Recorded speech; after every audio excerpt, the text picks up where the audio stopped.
it's Pastor Rune from Wesley Foundation, and today is Peace with Justice Sunday. This is not something that's just for United Methodist. It is something implicative for the entire world, especially in the period of time we're going through right now with the Black Lives Matter movement. Several United Methodists have shared their support for this movement, and I would like to share an excerpt from writing from Dr. Martin Luther King Jr. He wrote a letter from Birmingham jail. It's a very famous letter.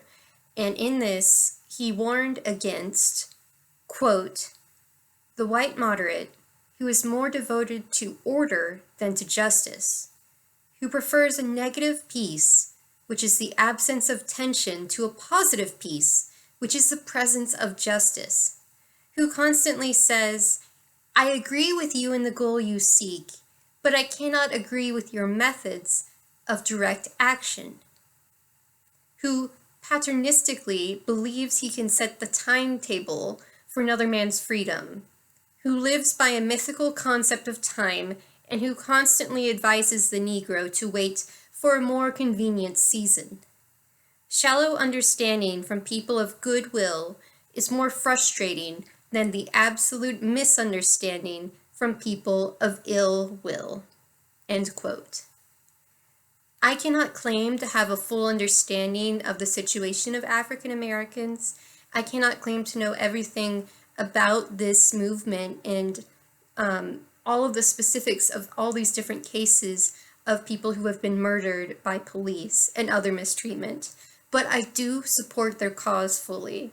Wesley Foundation stands behind those who are peacefully advocating in the Black Lives Matter movement.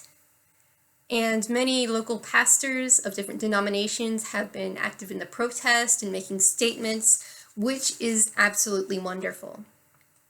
So the General Commission on Religion and Race recently made a Facebook post that contained a message from Bishop Woody White that he had written as a benediction over 25 years ago.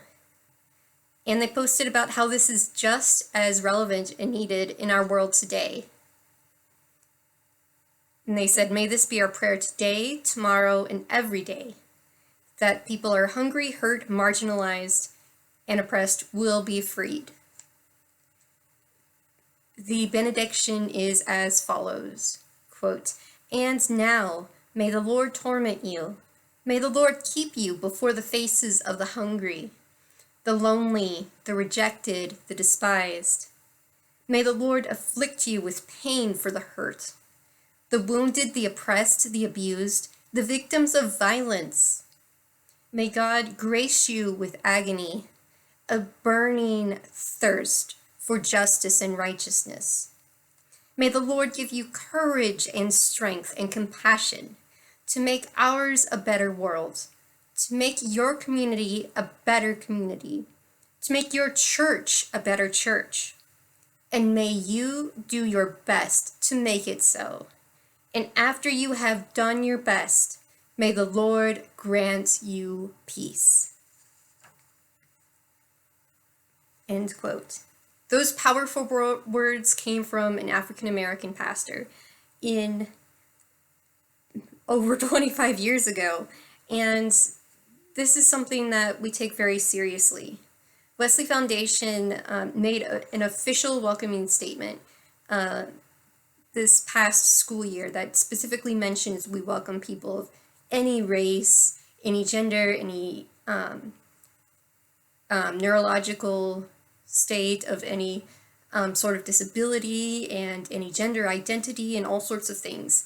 And race is definitely among one of those things, and we mean it wholeheartedly. And while we cannot claim to be the biggest and best at what we do when it comes to social justice, we're working towards that, and we want you to know that we are offering prayers for people, and if there's anyone in our community who needs help with this, then I hope you will reach out to us. God bless you, and have a good day, and continue striving for justice.